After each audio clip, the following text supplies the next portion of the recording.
কোরআনে পরিবেশ বান্ধব কৃষি ও খাদ্য নিরাপত্তা, খাদ্য সংকট, মাটির উর্বরতার হ্রাস, পানির ঘাটতি এবং পরিবেশ ধ্বংস। কিন্তু প্রশ্ন হলো, এই সংকট কি একেবারেই নতুন? আউযুবিল্লাহি মিনাশ শাইতানির রাজিম। বিসমিল্লাহির রহমানির রহিম। আসসালামু আলাইকুম ওয়া রাহমাতুল্লাহি ওয়া বারাকাতুহু। আমার শ্রদ্ধাভাজন শ্রোতা ও সুধী মণ্ডলী, আপনাদের আন্তরিক শুভেচ্ছা ও স্বাগত জানাই কুন ফায়াকুন ইউনিটি চ্যানেলে। আল্লাহর অশেষ রহমতে আশা করি সবাই ভালো আছেন। আমাদের আজকের আয়োজন, আজকের পৃথিবী এক ভয়াবহ খাদ্য সংকটের মুখোমুখি। এ নিয়ে আজকে বিস্তারিত। 1400 বছর আগে আল কোরআন মানুষকে এই সংকট থেকে বাঁচার পথ দেখিয়ে দিয়েছে। কোরআনে উদ্ভিদের বৈচিত্র্য ও খাদ্য নিরাপত্তা। আল্লাহ তাআলা সূরা আল আনামে বলেন, তিনি আকাশ থেকে পানি বর্ষণ করেন, তারপর আমি তা দ্বারা সব রকম উদ্ভিদ উৎপন্ন করি, অতঃপর তা থেকে সবুজ শস্য বের করি, যা থেকে ঘন শস্য দানার স্তূপ উৎপন্ন করি। সূরা আল আনাম 6/99। এই একটি আয়াতেই লুকিয়ে আছে আধুনিক কৃষি বিজ্ঞানের মূলনীতি।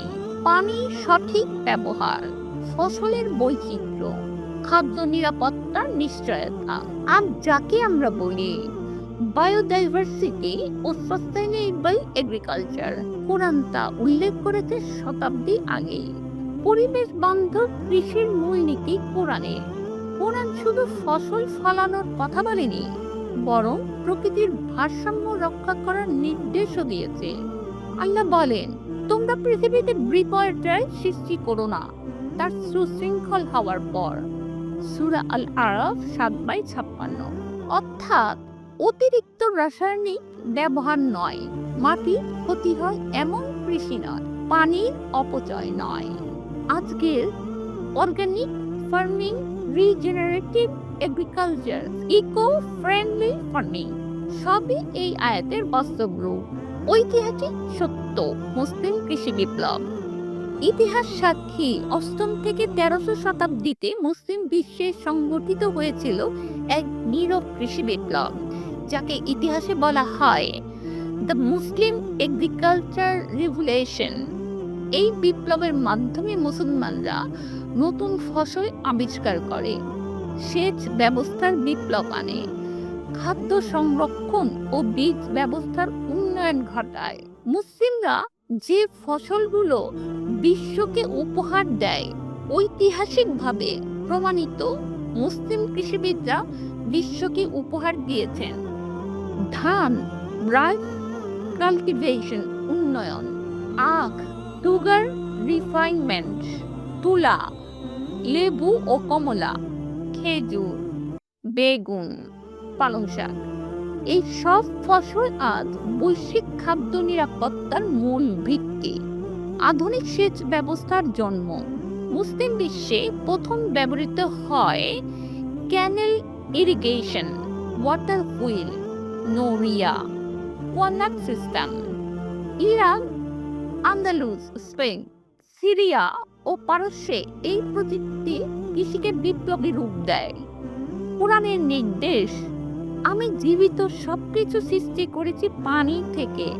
সূরা আল আম্বিয়া 21/30। এই আয়াত মুসলিমদের পানির গুরুত্ব বুঝিয়ে দিয়েছিল বহু আগেই। ইলম ও গবেষণার ভূমিকা। ইমাম আবু হানিফা, ইবনে সিনা, আল বিরুনি, তারা শুধু ফিকা বা চিকিৎসা নয়, মাটি, ফসল ও পরিবেশ নিয়েও গবেষণা করেছেন।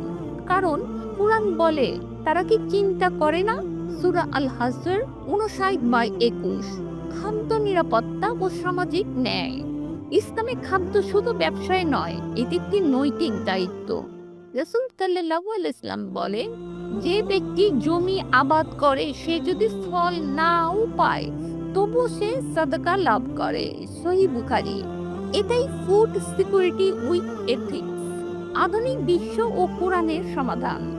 আজ যখন বিশ্ব ক্লাইমেট চেঞ্জ নিয়ে চিন্তিত, ফুড ক্রাইসিস মোকাবেলা করছে, তখন সমাধান লুকিয়ে আছে কোরআনের পরিবেশ বান্ধব দর্শনে।